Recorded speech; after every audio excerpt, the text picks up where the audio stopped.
Hello friends, welcome to Avyan IAS. This is Amit Kumar and today we will discuss about Mauryan Empire. Mauryan empire के बारे में हम यहाँ पर देखेंगे। मैंने बताया था कि हमारा अब मौर्य साम्राज्य बनने जा रहा है, मौर्यन एम्पायर बनने जा रहा है। तो मैंने बताया था कि इसका जो मौर्यन एम्पायर का इस्टेब्लिश किया चंद्रगुप्त मौर्य ने, वो कब किया था? 321 BCE यही किया, राइट। तो इसमें इन्होंने स्टार्ट कर दिया। जब इसमें इन्होंने स्टार्ट कर दिया तो यहाँ से हम इस चीज़ को आगे बढ़ाएंगे। तो ऐसा मौर्यन एम्पायर तो इसमें बैठ गया। उसी टाइम पर यहाँ से मौर्यन एम्पायर गद्दी पर बैठा, इसने अपना शासन शुरू किया।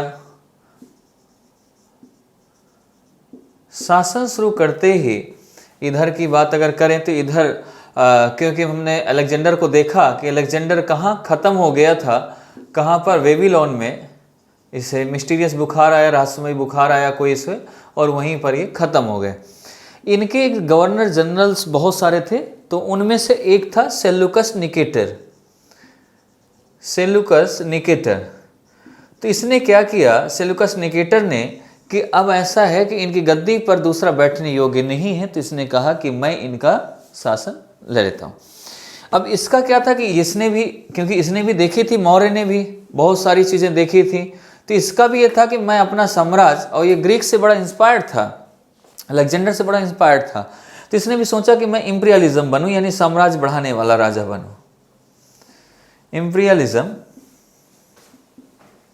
साम्राज्य बढ़ाने वाला राजा बनने की बात कही।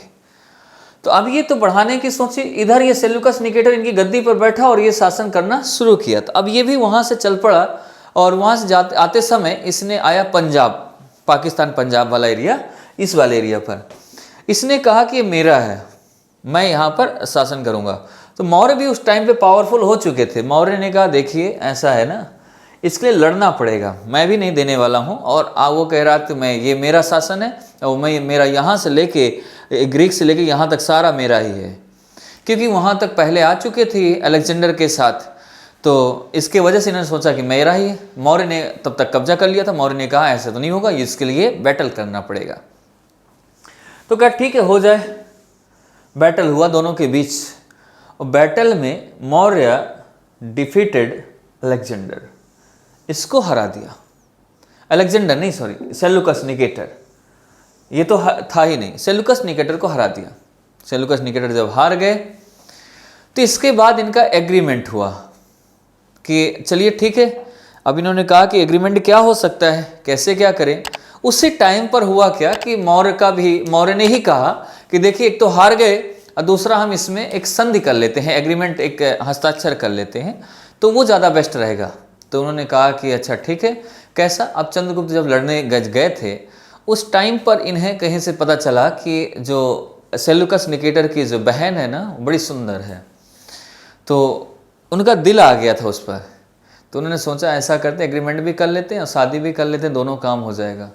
तो यहाँ पर इन्होंने शादी कर ली। चंद्रगुप्त का मौर्य के 2-3 नाम वहीं के ग्रीक लोगों ने नाम दिया है।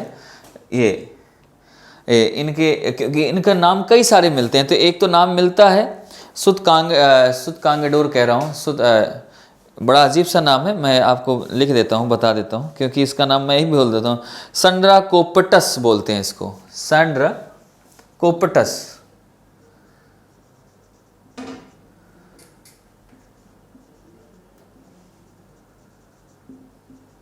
एक तो है कोपस,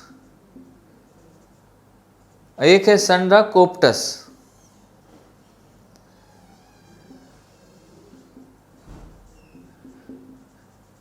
ये 2 नाम मिलते हैं इनके, ये ग्रीक में है, इनके निकनेम कह सकते हैं।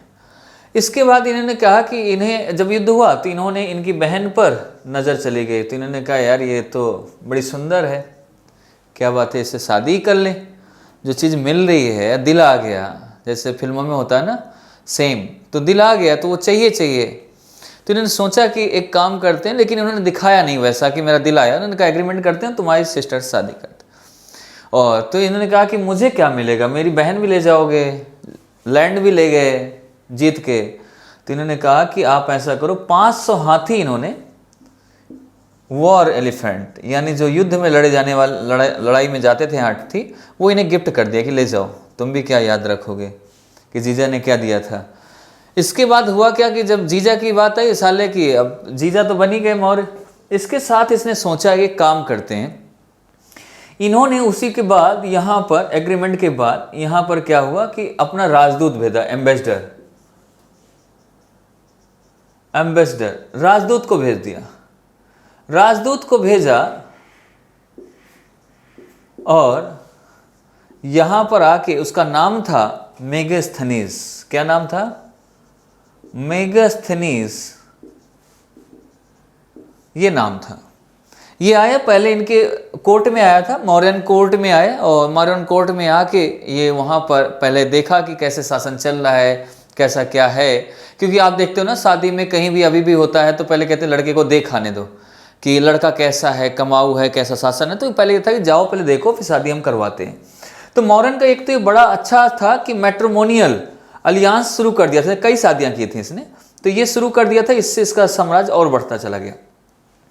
तो मेगास्थनीज ने यहाँ आया और काफ़ी दिन तक रहा और इसकी स्टडी करता रहा और समझा इसका कानून कैसा क्या है, कैसे नहीं है। उसी टाइम पर फिर इन्होंने एक बुक लिखी जिसमें कह सकते हैं all information of the modern period is mention in this book, indica. इनकी बुक थी इंडिका, ठीक है, इंडिका बुक इन्होंने लिखी और इस बुक में मॉडर्न इंफॉर्मेशन के बारे में सारा कुछ मेंशन है यहाँ पर। तो इस चीज़ को यहाँ पर लिखा और ये सारा शुरू हो गया।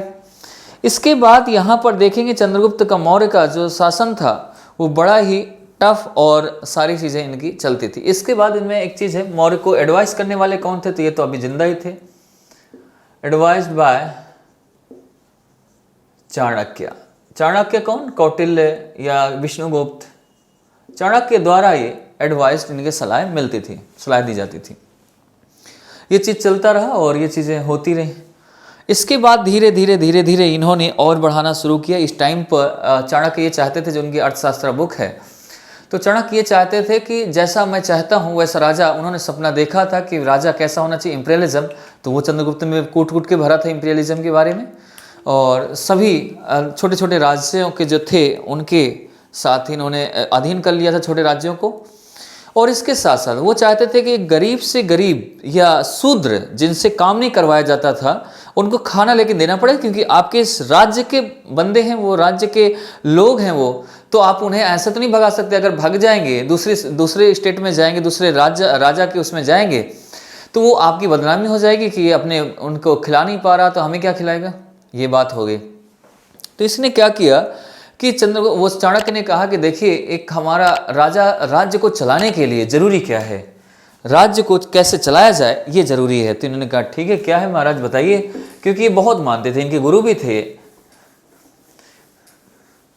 तो चंद्रगुप्त ने क्या किया, चाणक्य ने इन्हें बताया कि देखो, पहला रेवेन्यू होना बहुत जरूरी है। अगर अर्थव्यवस्था, इकोनॉमी मजबूत होनी चाहिए। अगर रेवेन्यू नहीं हुआ, अर्थव्यवस्था नहीं हुई सही, इकोनॉमी सही नहीं हुई, अर्थव्यवस्था गड़बड़ है, तो राज्य ज़्यादा दिन नहीं चल पाएगा। दूसरा, राजा को एक इंपीरियलिज्म राजा होना चाहिए, जो साम्राज्य को इकट्ठा करता जाए, लड़ने वाला हो। क्या हो? लड़ाई करने वाला, और तो वो राजा होना चाहिए। तीसरा, सभी को लोगों के बीच में पहचान बनाने वाला, पॉपुलर राजा होना चाहिए, लोगों का भला देखने वाला राजा। ये सारी चीज़ें तो इसने शुरुआत कर दी। तो इसके लिए कैसे आया रेवेन्यू?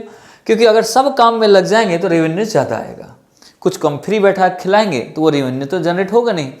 तो जितनी भी आप इनमें फर्टाइल लैंड नहीं थी, या कह सकते हैं कि जो बंजर ज़मीन पड़ी थी, उनको क्या होता, बंजर ज़मीन को फर्टाइल बनाने के लिए 3 से 5 साल लगते हैं।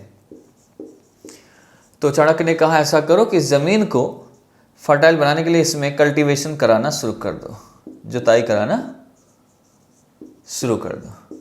ये 3 साल तक काम करते, 3 से 5 साल ये ज़मीन लैंड हो जाती थी फर्टाइल,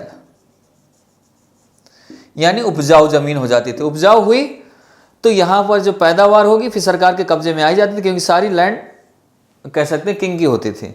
फिर इससे रेवेन्यू जनरेट होता था और इनको खाने को भी मिलता था।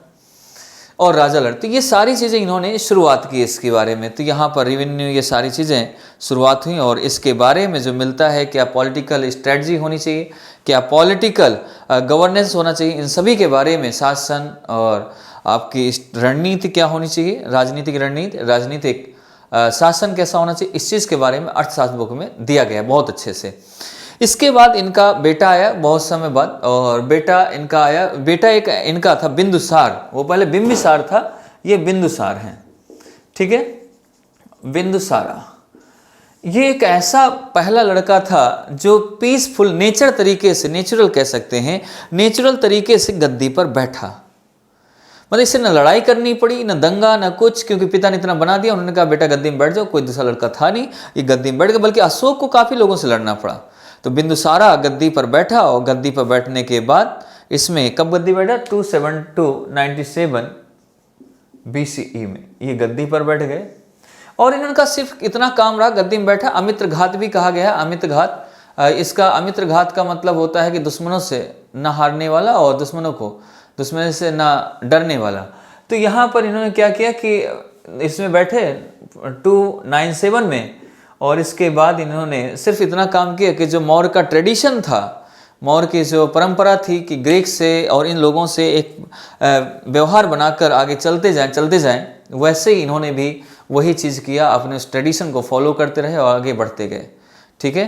तो ये चीज़ें हुई। आगे हम पढ़ेंगे, आगे बिंदुसारा और अशोक को नेक्स्ट चैप्टर में और अच्छे से देखेंगे, क्योंकि अशोक के साथ बिंदुसार बहुत जुड़ा है, अशोक बड़ा है चैप्टर, तो उसको हम नेक्स्ट टॉपिक में देखेंगे। Okay guys, thank you, bye bye. फिर मिलते हैं आपसे, तब तक के लिए धन्यवाद।